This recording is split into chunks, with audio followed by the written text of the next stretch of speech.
Many of you have heard, or you've been told, that Muslims are terrorists.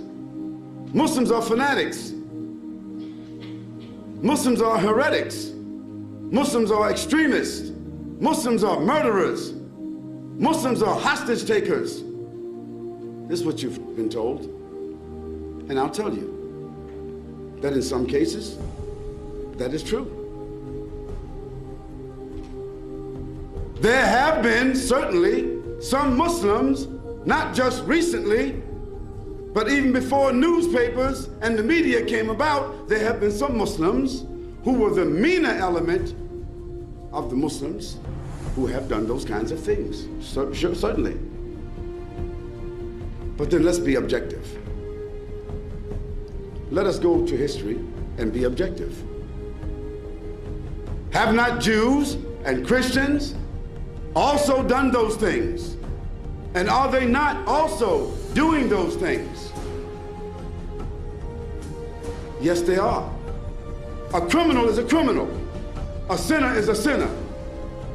But you would never see in the media a Christian pedophile. You would never see a pedophile called a Christian pedophile. You will never see a murderer called a Christian murderer or a Jewish murderer. Timothy McVeigh wasn't called a Christian terrorist. Charles Manson wasn't called a Christian mass murderer. The IRA is not referred to as a Christian terrorist organization. Yet they are in fact committing, and they have committed, some of the gravest, repugnant crimes, but they're not referred to as Christian terrorists, Christian fanatics. Then I ask, why?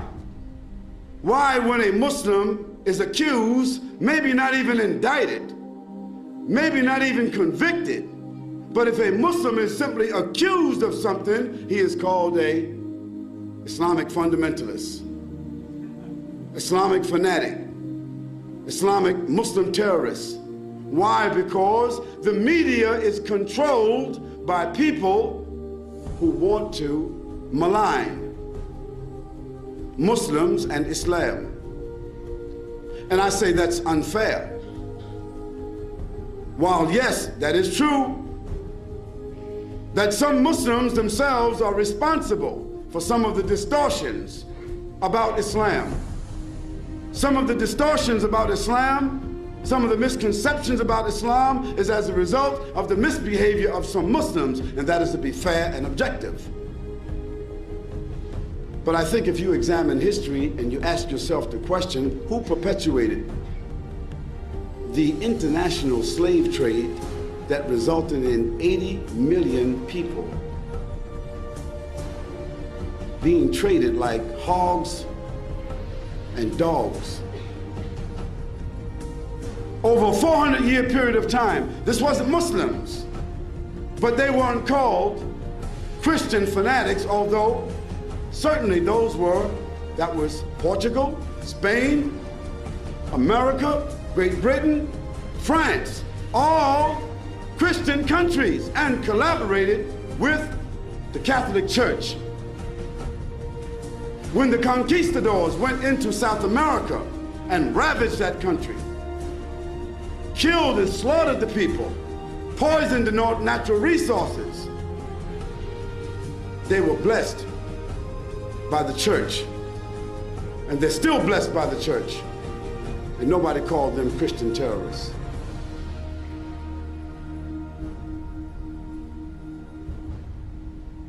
When the first settlers came to this country, there were people living here, in case you don't know that. Nobody discovered a country where people were already living. I can't come to your house and just set up home in your house and say I discovered it and put you out. There were people living here who are now called Aborigines, a very nice word, Aborigines. It's like the native Indians in America. They're called the native Indians. They're not called Americans, they're called native Indians. This is because Christopher Columbus, he sailed looking for India.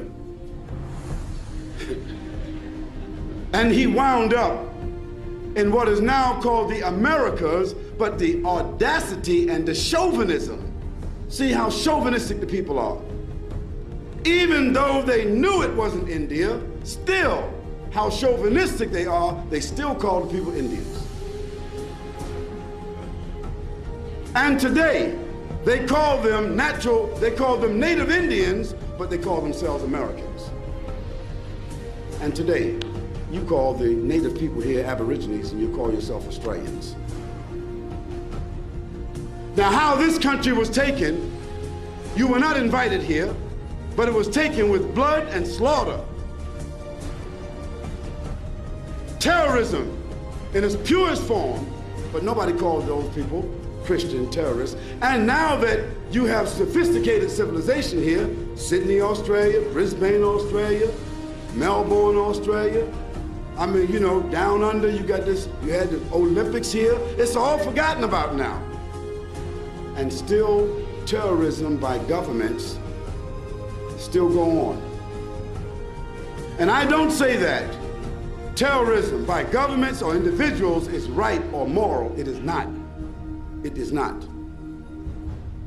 But we can't, on one hand, call some people in Afghanistan or some people in Chechnya or some people in Kashmir or some people in Palestine or some people in Somalia or some people in some other part of Africa or some other people in Indonesia. You can't call them terrorists because they are seeking freedom from oppression when you justify in your own history that you did the same thing, but you glorify it and you justify it now. It's not fair. I say that a crime is a crime, whether it's done by some uneducated, unsophisticated people or some very educated and sophisticated people. A crime of government is just as bad as a crime of the individual. Yet the crimes of governments, they go unchecked because governments have power and there's nobody that can check them. But individuals, governments can hunt them down and put them in check. So I say that this issue that Islam or Muslims being fanatics, this is unfair. Islam is a system of faith.